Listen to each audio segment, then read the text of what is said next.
Thank you very much. Very much appreciated.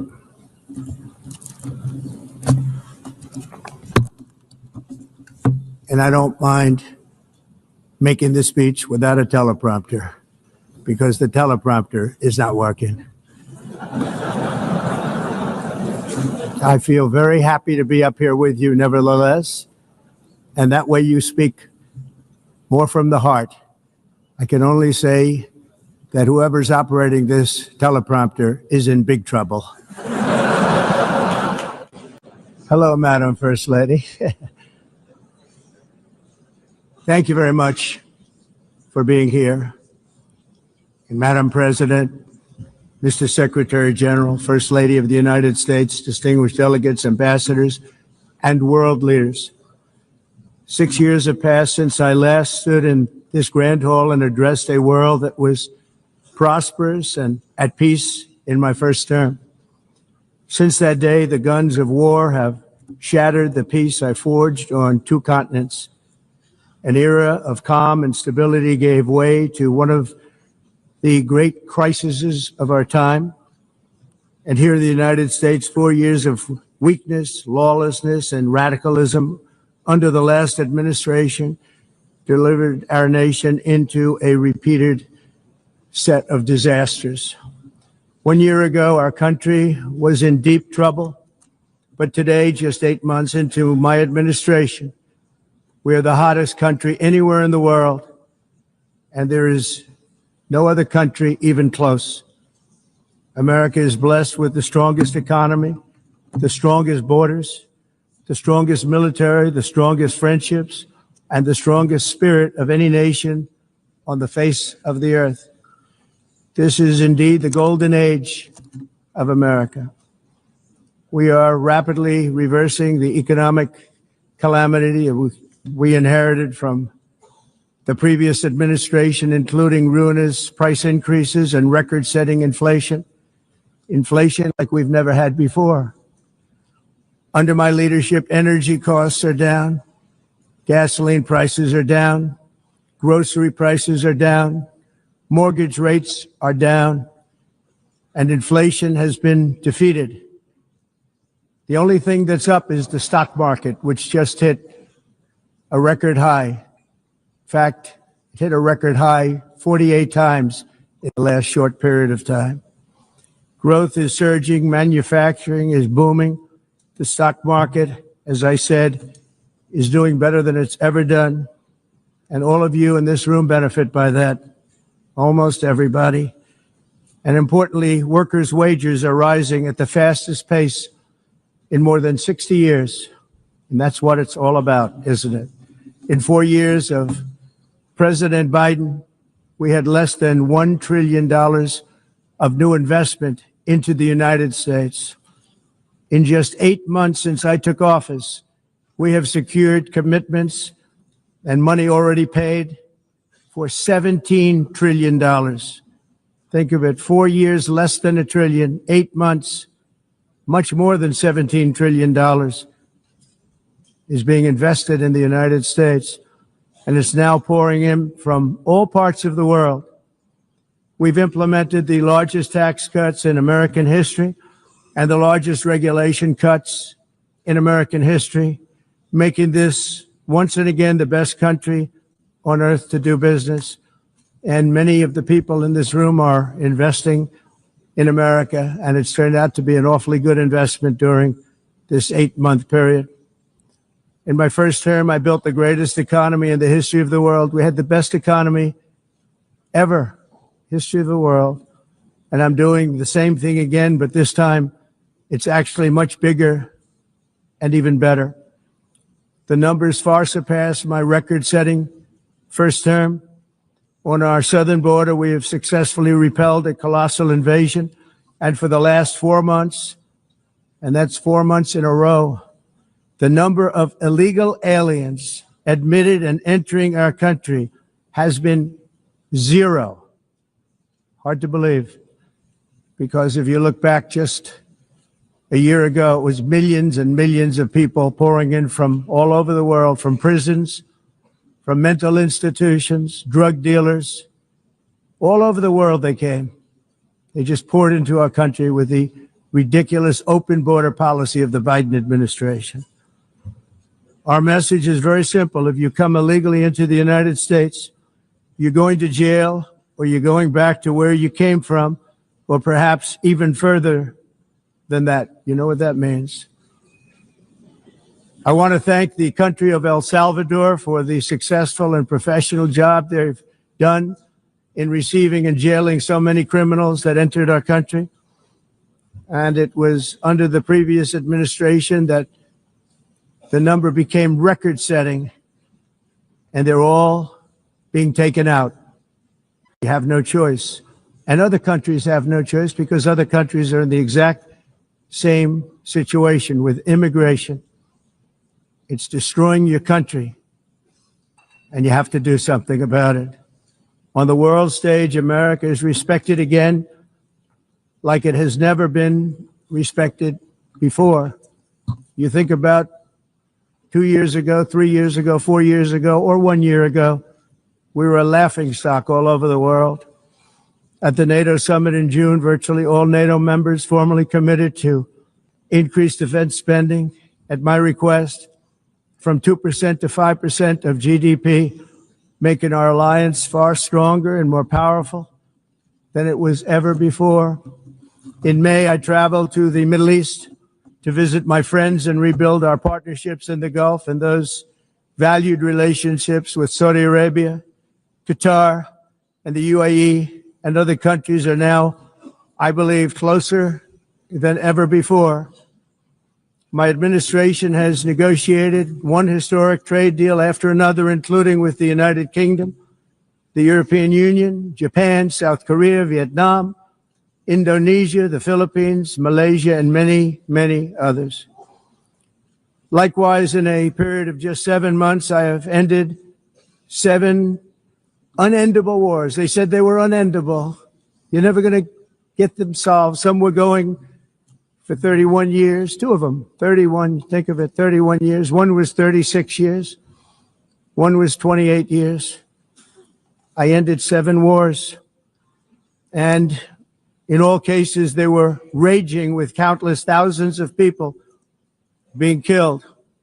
This includes Cambodia and Thailand, Kosovo and Serbia, the Congo and Rwanda, a vicious, violent war that was, Pakistan and India, Israel and Iran, Egypt and Ethiopia, and Armenia and Azerbaijan. It included all of them. No president or prime minister, and for that matter, no other country has ever done anything close to that. And I did it in just 7 months. It's never happened before. There's never been anything like that. I'm very honored to have done it. It's too bad that I had to do these things instead of the United Nations doing them. And sadly, in all cases, the United Nations did not even try to help in any of them. I ended 7 wars, dealt with the leaders of each and every one of these countries, and never even received a phone call from the United Nations offering to help in finalizing the deal. All I got from the United Nations was an escalator that on the way up stopped right in the middle. If the First Lady wasn't in great shape, she would have fallen, but she's in great shape. We're both in good shape. We both stood. And then a teleprompter that didn't work. These are the 2 things I got from the United Nations, a bad escalator and a bad teleprompter. Thank you very much. And by the way, it's working now. It just went on. Thank you. I think I should just do it the other way. It's easier. Thank you very much. I didn't think of it at the time because I was too busy working to save millions of lives. That is the saving and stopping of these wars. But later I realized that the United Nations wasn't there for us. They weren't there. I thought of it really after the fact, not during these negotiations, which were not easy. That being the case, what is the purpose of the United Nations? The UN has such tremendous potential. I've always said it. It has such tremendous, tremendous potential.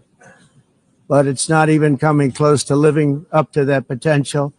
For the most part, at least for now, all they seem to do is write a really strongly worded letter and then never follow that letter up. It's empty words, and empty words don't solve war.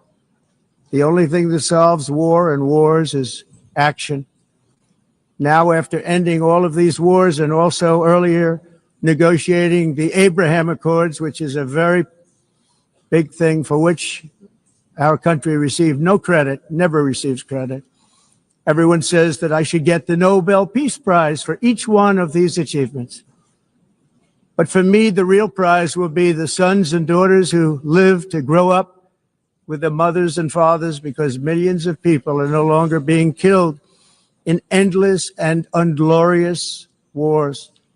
What I care about is not winning prizes, it's saving lives. We saved millions and millions of lives with the 7 wars. And we have others that we're working on, and you know that. Many years ago, a very successful real estate developer in New York, known as Donald J. Trump, I bid on the renovation and rebuilding of this very United Nations complex. I remember it so well. I said at the time that I would do it for $500 million, rebuilding everything. It would be beautiful. I used to talk about, I'm going to give you marble floors. They're going to give you terrazzo. I'm going to give you the best of everything. You're going to have mahogany walls. They're going to give you plastic. But they decided to go in another direction, which was much more expensive at the time, and which actually produced a far inferior product. And I realized that they did not know what they were doing when it came to construction, and that their building concepts were so wrong, and the product that they were proposing to build was so bad and so costly. It was going to cost them a fortune. And I said, and wait till you see the overruns. Well, I turned out to be right. They had massive cost overruns and spent between $2 and $4 billion on the building, and did not even get the marble floors that I promised them. You walk on terrazzo. Do you notice that? As far as I'm concerned, frankly, looking at the building and getting stuck on the escalator, they still haven't finished the job. They still haven't finished. That was years ago. The project was so corrupt that Congress actually asked me to testify before them on the tremendous waste of money, because it turned out that they had no idea what it was, but they knew it was anywhere between $2 and $4 billion, as opposed to $500 million with a guarantee. But they had no idea, and I said it cost much more than $5 billion. Unfortunately, many things in the United Nations are happening just like that, but on an even much bigger scale, much, much bigger. Very sad to see. Whether the UN can manage to play a productive role, I've come here today to offer the hand of American leadership and friendship to any nation in this assembly that is willing to join us in forging a safer, more prosperous world. And it's a world that we'll be much happier with. A dramatically better future is within our reach. But to get there, we must reject the failed approaches of the past and work together to confront some of the greatest threats in history. There is no more serious danger to our planet today than the most powerful and destructive weapons ever devised by man, of which the United States, as you know, has many. Just as I did in my first term, I've made containing these threats a top priority, starting with the nation of Iran. My position is very simple. The world's #1 sponsor of terror can never be allowed to possess the most dangerous weapon. That's why shortly after taking office, I sent the so-called Supreme Leader a letter making a generous offer. I extended a pledge of full cooperation in exchange for a suspension of Iran's nuclear program. The regime's answer was to continue their constant threats to their neighbors and U.S. interests throughout the region, and some great countries that are right nearby. Today, many of Iran's former military commanders, in fact, I can say almost all of them, are no longer with us. They're dead. And 3 months ago, in Operation Midnight Hammer, 7 American B-2 bombers dropped the 14 30,000-pound each bombs on Iran's key nuclear facilities, totally obliterating everything. No other country on earth could have done what we did. No other country has the equipment to do what we did. We have the greatest weapons on earth. We hate to use them. But we did something that for 22 years people wanted to do. With Iran's nuclear enrichment capacity demolished, I immediately brokered an end to the 12-day war, as it's called, between Israel and Iran, with both sides agreeing to fight no longer. As everyone knows, I have also been deeply engaged in seeking a ceasefire in Gaza. Have to get that done. Have to get it done. Unfortunately, Hamas has repeatedly rejected reasonable offers to make peace. We can't forget October 7th, can we? Now, as if to encourage continued conflict, some of this body is seeking to unilaterally recognize a Palestinian state. The rewards would be too great for Hamas terrorists for their atrocities. This would be a reward for these horrible atrocities, including October 7th, even while they refuse to release the hostages or accept a ceasefire. Instead of giving to Hamas and giving so much, because they've taken so much, they have taken so much. This could have been solved so long ago. But instead of giving in to Hamas's ransom demands, those who want peace should be united with one message: release the hostages now. Just release the hostages now. Thank you.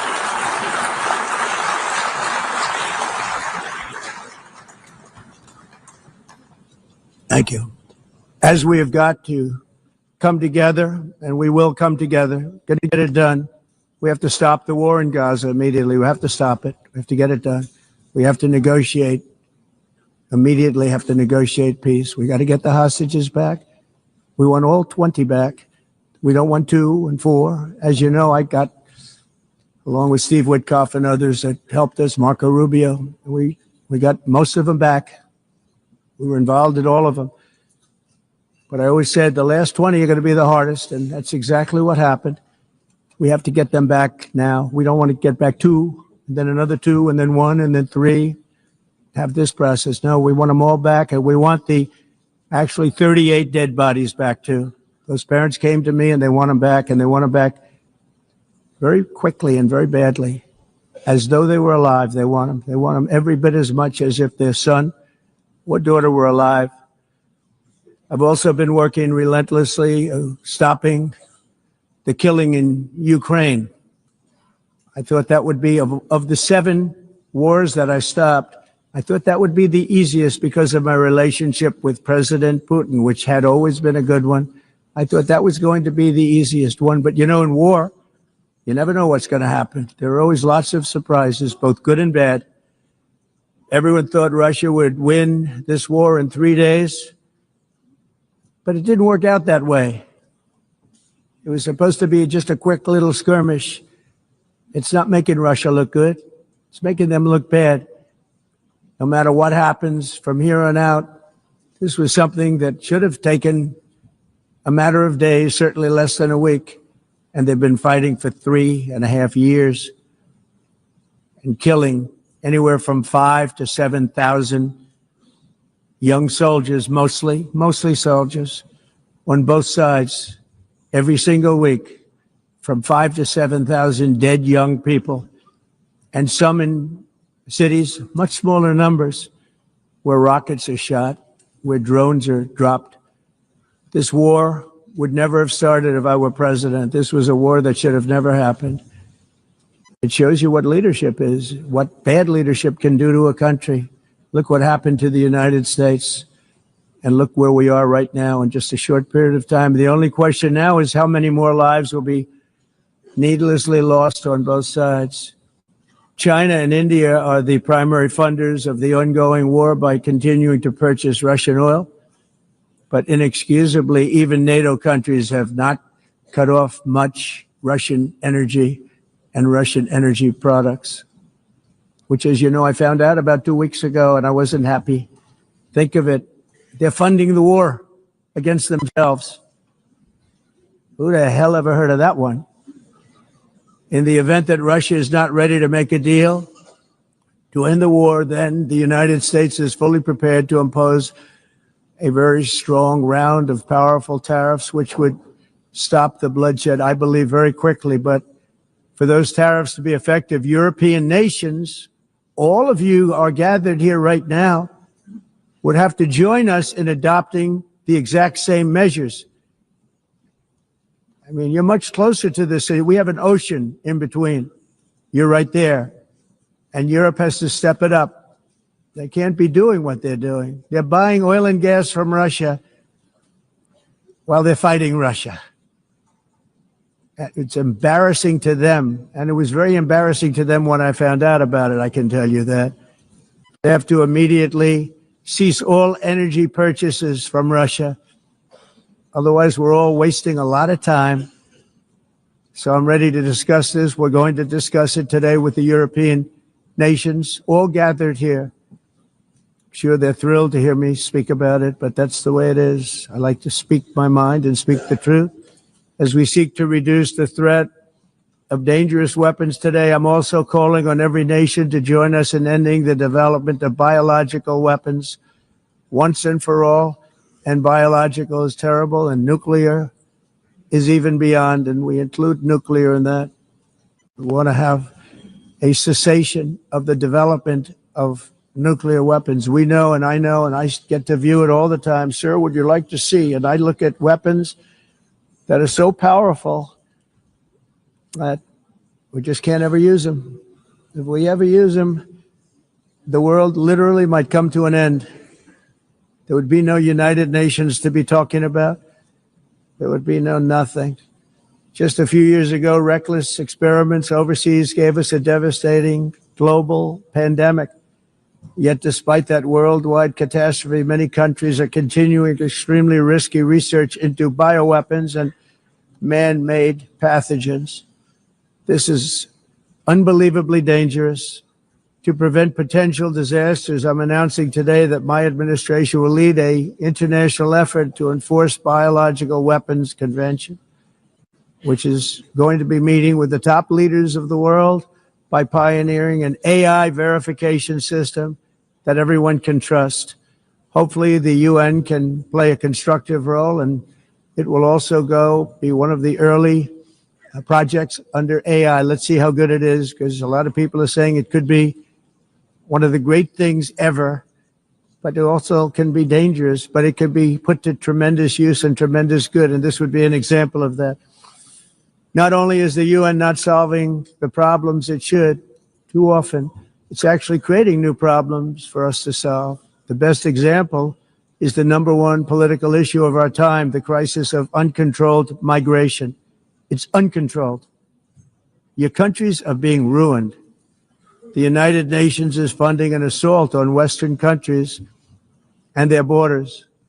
In 2024, the UN budgeted $372 million in cash assistance to support an estimated 624,000 migrants journeying into the United States. Think of that. The UN is supporting people that are illegally coming into the United States, and then we have to get them out. The UN also provided food, shelter, transportation, and debit cards to illegal aliens. Can you believe that? On the way to infiltrate our southern border. Millions of people came through that southern border. Just a year ago, millions and millions of people were pouring in, 25 million altogether over the 4 years of the incompetent Biden administration. And now we have it stopped, totally stopped. In fact, they're not even coming anymore because they know they can't get through.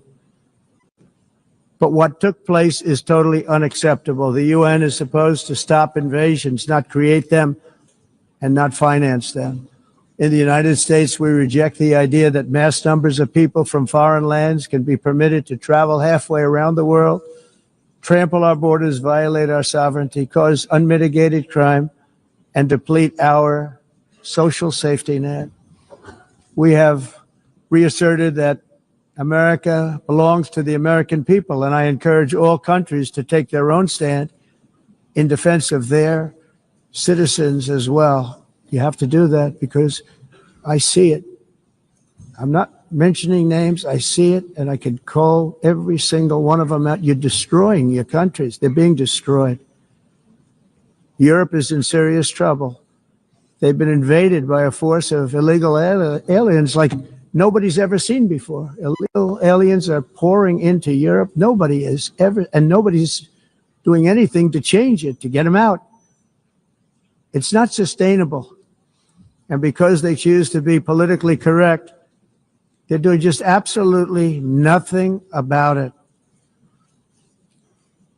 And I have to say, I look at London, where you have a terrible mayor, terrible, terrible mayor. And it's been so changed, so changed. Now they want to go to Sharia law, but you're in a different country. You can't do that. Both the immigration and their suicidal energy ideas will be the death of Western Europe if something is not done immediately. This cannot be sustained. What makes the world so beautiful is that each country is unique.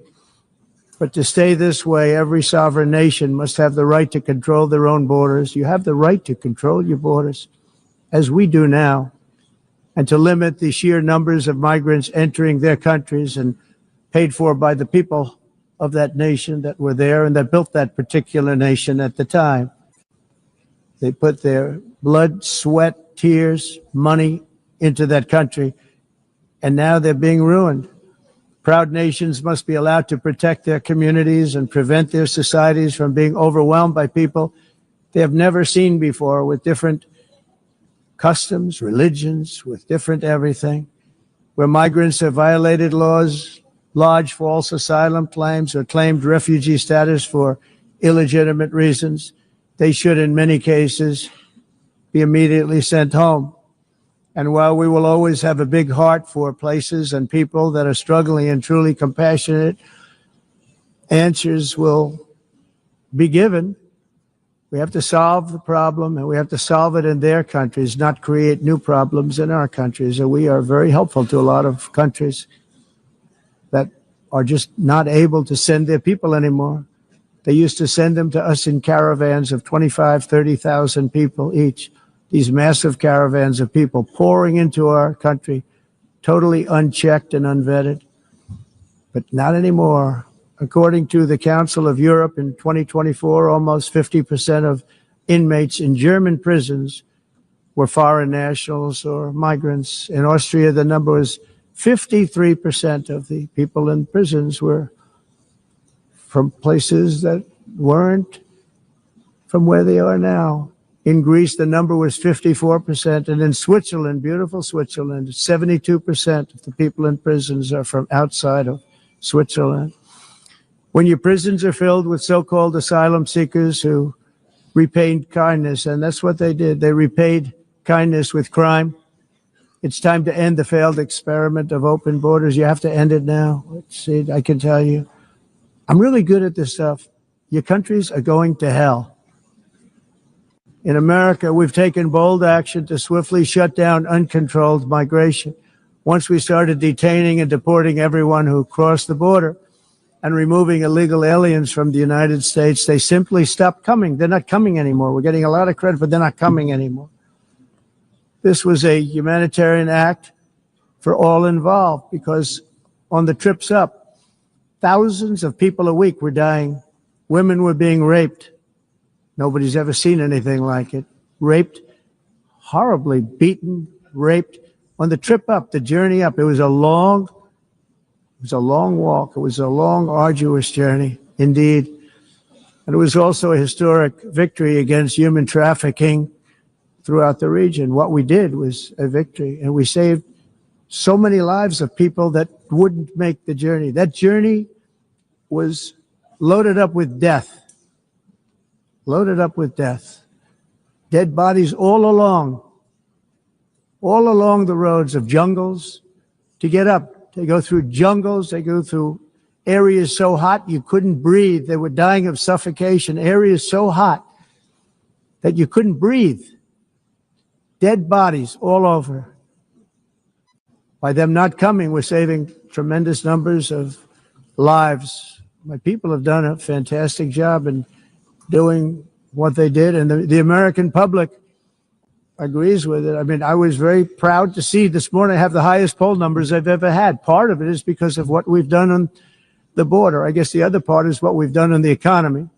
Joe Biden's policies empowered murderous gangs, human smugglers, child traffickers, drug cartels, and prisoners from all over the world. The previous administration also lost nearly 300,000 children. Think of that. They lost more than 300,000 children, little children, who were trafficked into the United States on the Biden watch, many of whom have been raped, exploited, and abused, and sold. Sold. Nobody talks about that. The fake news doesn't write about it. With many others, young children who are missing or dead. And we found a lot of these children, and we're sending them back, and we've been sending them back to their parents. They said, nobody knows who they are. They said, where do you come from? And they'll give us a country, and we'll find out, and we'll figure it out, and we'll bring them back to their homes. And the mother and father rush to the door, and their tears in their eyes. They can't believe that they're seeing their son or daughter, their little son or daughter again.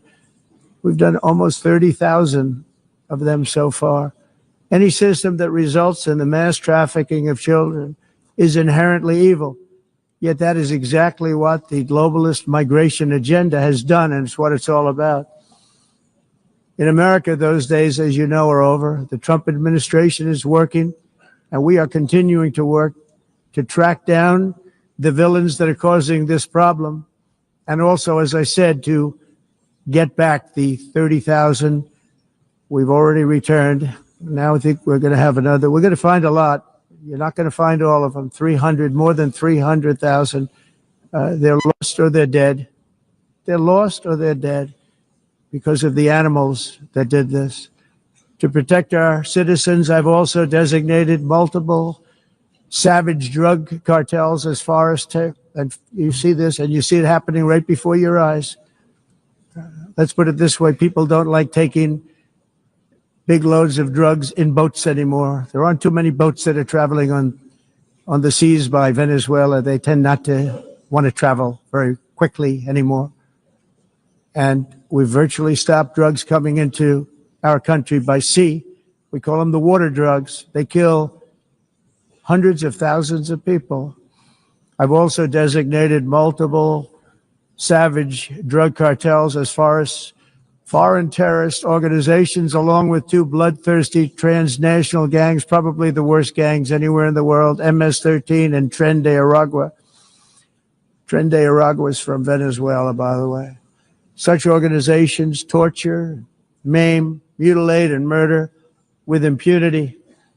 They're the enemies of all humanity. For this reason, we've recently begun using the supreme power of the United States military to destroy Venezuelan terrorists and trafficking networks led by Nicolas Maduro.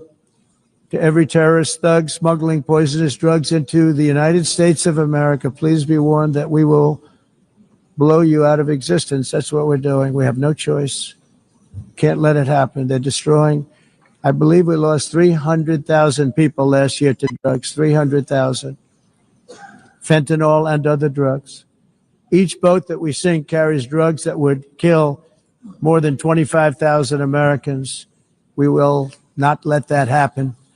Energy is another area where the United States is now thriving like never before. We're getting rid of the falsely named renewables. By the way, they're a joke. They don't work. They're too expensive. They're not strong enough to fire up the plants that you need to make your country great. The wind doesn't blow. Those big windmills are so pathetic and so bad, so expensive to operate. And they have to be rebuilt all the time, and they start to rust and rot.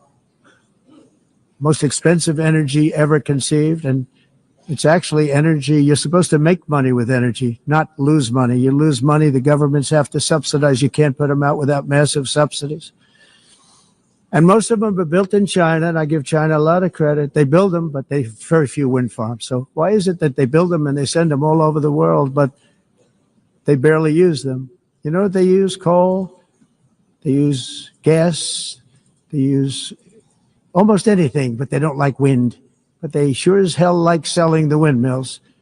Europe, on the other hand, has a long way to go, with many countries being on the brink of destruction because of the green energy agenda. And I give a lot of credit to Germany. Germany was being led down a very sick path, both on immigration, by the way, and on energy. They were going green and they were going bankrupt.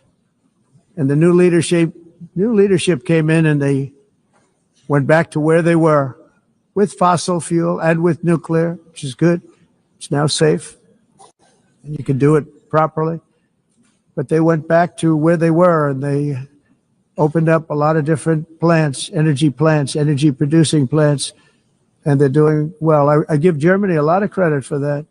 They've said this is a disaster, what's happening. They were going all green. All green is all bankrupt. That's what it represents. And it's not politically correct. I'll be very badly criticized for saying it, but I'm here to tell the truth. I don't care. It doesn't matter to me. I'm in New York City. I'm feeling a lot safer. Crime, we're getting crime down. And by the way, speaking of crime, Washington, D.C. was the crime capital of America. Now it's after 12 days, it's a totally safe city. Everyone's going out to dinner. They're going out to restaurants. Your wife can walk down the middle of the street with or without you. Nothing's going to happen. My people have done a fantastic job. And yes, I called in the National Guard, and the National Guard took care of business. And they weren't politically correct, but they took care of business. We got 1,700 career criminals out, brought them back to where they came from, the countries where they came from, or put them in jails. Washington, D.C. is now a totally safe city again, and I welcome you to come. In fact, we'll have dinner together at a local restaurant, and we'll be able to walk. We don't have to go by an armor-plated vehicle. We'll walk right over there from the White House. They've given up their powerful edge, a lot of the countries that we're talking about, in oil and gas, such as essentially closing the great North Sea oil. Oh, the North Sea, I know it so well. Aberdeen was the oil capital of Europe, and there's tremendous oil that hasn't been found in the North Sea, tremendous oil. And I was with the Prime Minister I respect and like a lot, and I said, you're sitting with the greatest asset. They essentially closed it by making it so highly taxed that no developer, no oil company can go there. They have tremendous oil left, and more importantly, they have tremendous oil that hasn't even been found yet. And what a tremendous asset for the United Kingdom. And I hope the Prime Minister is listening, because I told it to him 3 days in a row. That's all he heard. North Sea oil, North Sea, because I want to see them do well. I want to stop seeing them ruining that beautiful Scottish and English countryside with windmills and massive solar panels that go 7 miles by 7 miles, taking away farmland. But we're not letting this happen in America. In 1982, the executive director of the United Nations Environmental Program predicted that by the year 2000, climate change would cause a global catastrophe. He said that it will be irreversible, as any nuclear holocaust would be. This is what they said at the United Nations. What happened? Here we are. Another UN official stated in 1989 that within a decade, entire nations could be wiped off the map by global warming. Not happening. You know, it used to be global cooling. If you look back years ago in the 1920s and the 1930s, they said global cooling will kill the world. We have to do something. Then they said global warming will kill the world, but then it started getting cooler. So now they could just call it climate change, because that way they can't miss. It's climate change. Because if it goes higher or lower, whatever the hell happens, there's climate change. It's the greatest con job ever perpetrated on the world, in my opinion. Climate change, no matter what happens, you're involved in that. No more global warming, no more global cooling. All of these predictions made by the United Nations and many others, often for bad reasons, were wrong. They were made by stupid people that have cost their countries fortunes and given those same countries no chance for success. If you don't get away from this green scam, your country is going to fail. And I'm really good at predicting things, you know. They actually said during the campaign, they had a hat, the best-selling hat. Trump was right about everything. And I don't say that in a braggadocious way, but it's true. I've been right about everything. And I'm telling you that if you don't get away from the green energy scam, your country is going to fail. And if you don't stop people that you've never seen before, that you have nothing in common with, your country is going to fail. I'm the president of the United States, but I worry about Europe. I love Europe. I love the people of Europe. And I hate to see it being devastated by energy and immigration. This double-tailed monster destroys everything in its wake, and they cannot let that happen any longer. You're doing it because you want to be nice. You want to be politically correct, and you're destroying your heritage. They must take control strongly and immediately of the unmitigated immigration disaster and the fake energy catastrophe before it's too late. The carbon footprint is a hoax made up by people with evil intentions, and they're heading down a path of total destruction. You know, the carbon footprint was a big, big thing a few years ago.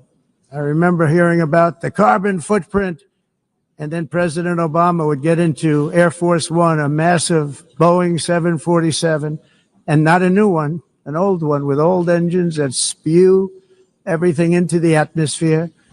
He'd talk about the carbon footprint, we must do so. Then he'd get in and he'd fly from Washington to Hawaii to play a round of golf. And then he'd get back onto that big, beautiful plane and he'd fly back and he'd talk about, again, global warming and the carbon footprint. It's a con job. At extreme cost and expense, Europe reduced its own carbon footprint by 37%. Think of that.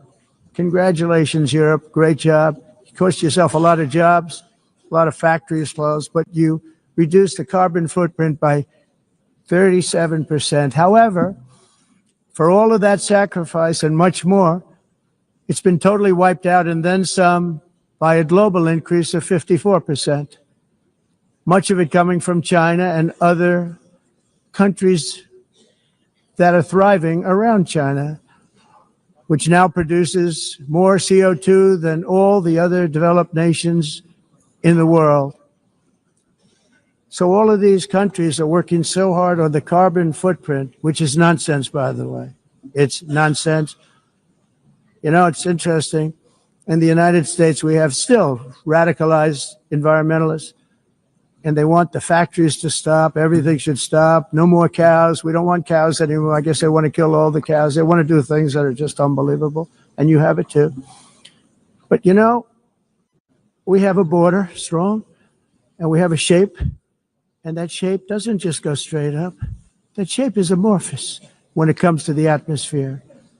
And if we had the most clean air, and I think we do, we have very clean air. We have the cleanest air we've had in many, many years. But the problem is that other countries, like China, which has air that's a little bit rough, it blows. And no matter what you're doing down here, the air up here tends to get very dirty because it comes in from other countries where their air isn't so clean. And the environmentalists refuse to acknowledge that. Same thing with garbage. In Asia, they dump much of their garbage right into the ocean. And over about a 1 week and 2 week journey, it flows right past Los Angeles. You've seen it. Massive amounts of garbage, almost too much to do anything about, flowing past Los Angeles, past San Francisco. And then somebody will get in trouble because he dropped a cigarette on the beach. The whole thing is crazy. The primary effect of these brutal green energy policies has not been to help the environment, but to redistribute manufacturing and industrial activity from developed countries that follow the insane rules that are put down to polluting countries that break the rules and are making a fortune. They're making a fortune. European electricity bills are now 4 to 5 times more expensive than those in China and 2 to 3 times higher than the United States. And our bills are coming way down. You probably see that our gasoline prices are way down. You know, we have an expression, drill, baby, drill, and that's what we're doing. We're going to be much lower in a year from now. But they've come way down over the last year.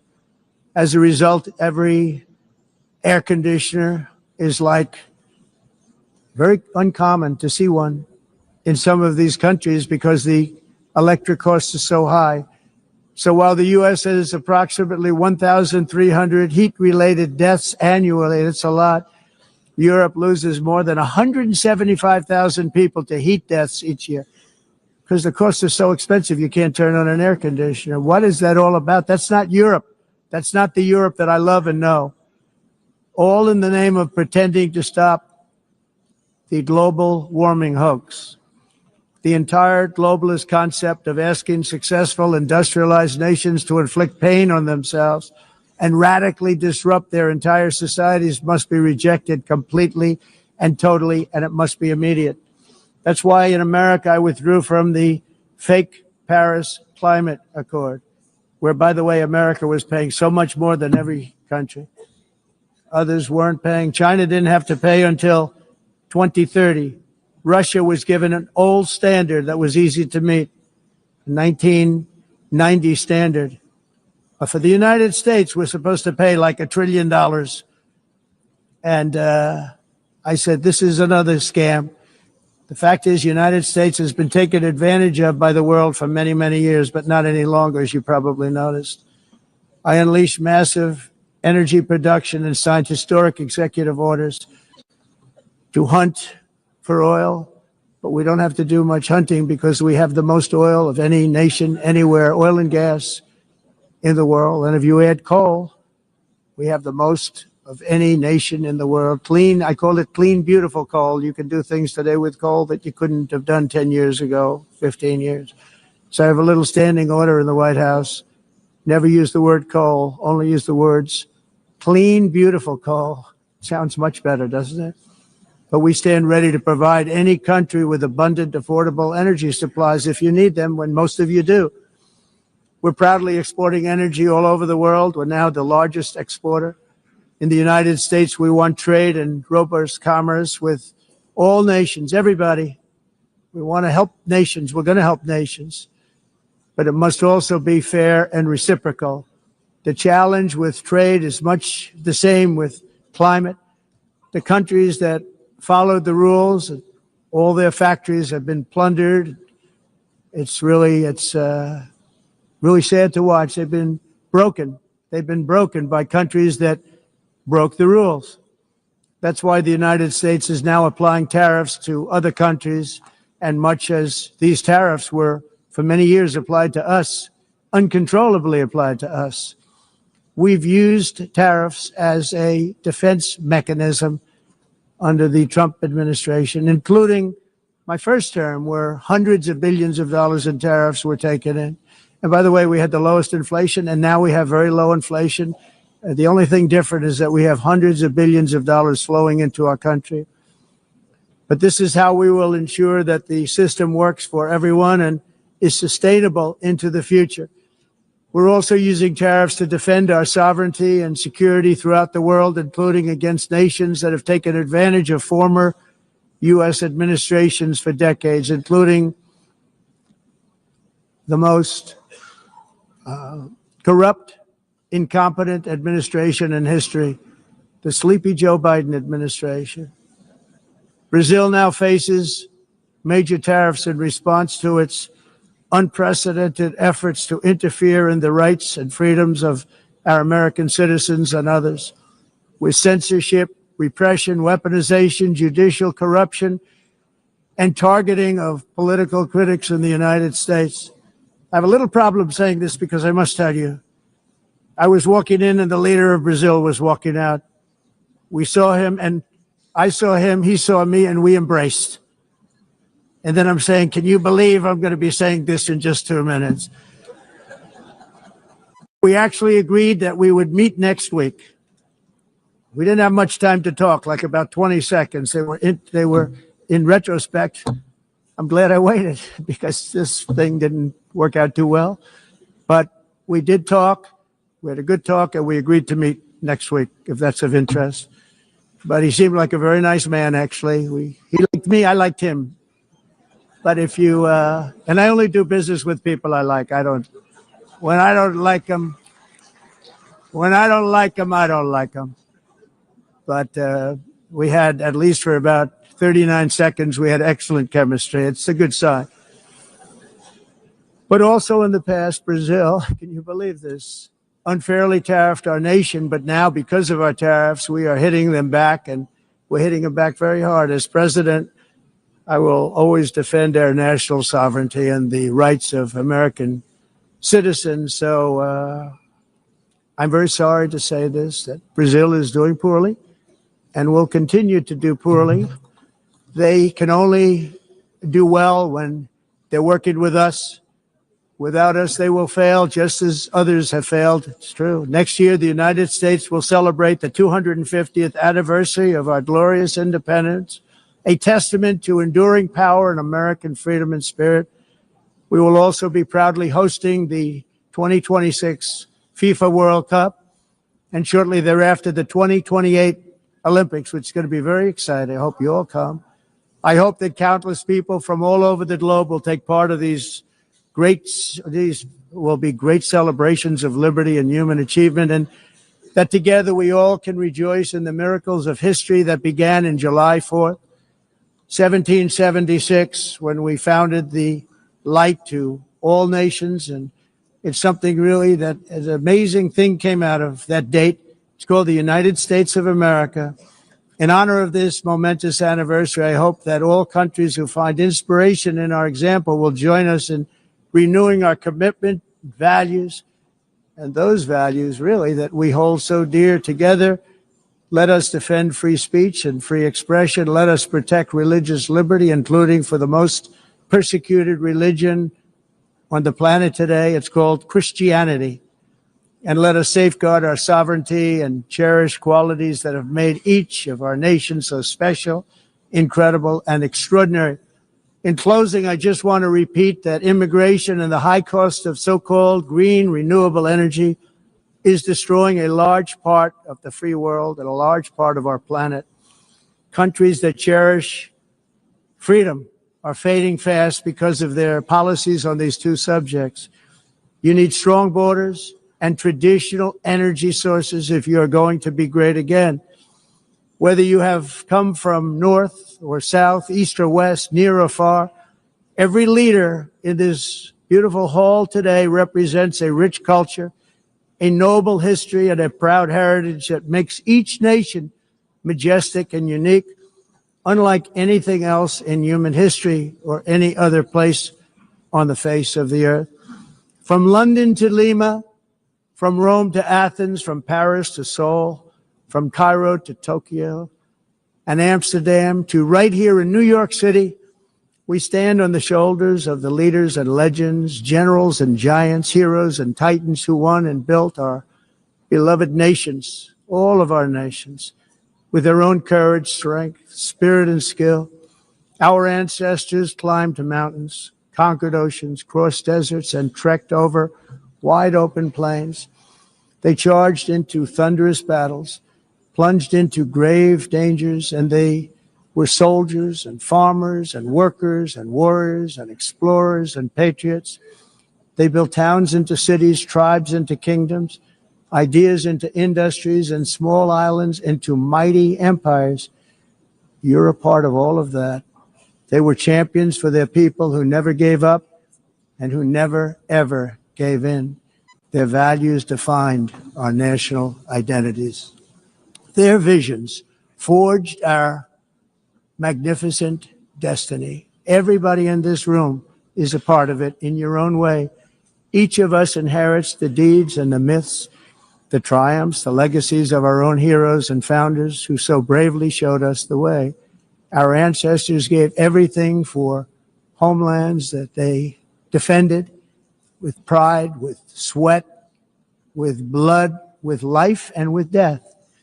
Now the righteous task of protecting the nations that they built belongs to each and every one of us.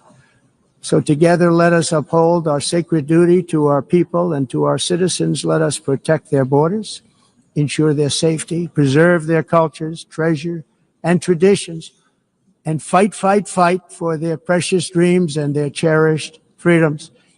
And in friendship and really a beautiful vision, let us all work together to build a bright, beautiful planet, a planet that we all share, a planet of peace and a world that is richer, better, and more beautiful than ever before. That can happen.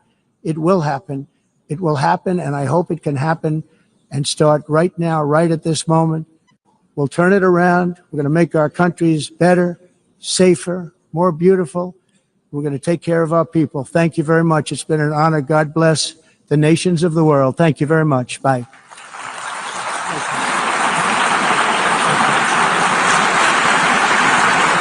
Thank you very much.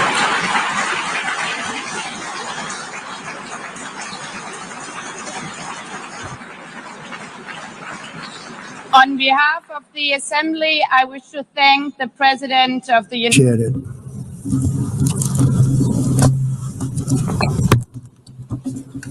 And I don't mind making this speech without a teleprompter, because the teleprompter is not working. I feel very happy to be up here with you nevertheless, and that way you speak more from the heart. I can only say that whoever's operating this teleprompter is in big trouble. Hello, Madam First Lady. Thank you very much for being here. And Madam President, Mr. Secretary General, First Lady of the United States, distinguished delegates, ambassadors, and world leaders. 6 years have passed since I last stood in this grand hall and addressed a world that was prosperous and at peace in my first term. Since that day, the guns of war have shattered the peace I forged on 2 continents. An era of calm and stability gave way to one of the great crises of our time. And here in the United States, 4 years of weakness, lawlessness, and radicalism under the last administration delivered our nation into a repeated set of disasters. 1 year ago, our country was in deep trouble, but today, just 8 months into my administration, we are the hottest country anywhere in the world, and there is no other country even close. America is blessed with the strongest economy, the strongest borders, the strongest military, the strongest friendships, and the strongest spirit of any nation on the face of the earth. This is indeed the golden age of America. We are rapidly reversing the economic calamity we inherited from the previous administration, including ruinous price increases and record-setting inflation like we've never had before. Under my leadership, energy costs are down, gasoline prices are down, grocery prices are down, mortgage rates are down, and inflation has been defeated. The only thing that's up is the stock market, which just hit a record high. In fact, it hit a record high 48 times in the last short period of time. Growth is surging, manufacturing is booming. The stock market, as I said, is doing better than it's ever done. And all of you in this room benefit by that, almost everybody. And importantly, workers' wages are rising at the fastest pace in more than 60 years. And that's what it's all about, isn't it? In 4 years of President Biden, we had less than $1 trillion of new investment into the United States. In just 8 months since I took office, we have secured commitment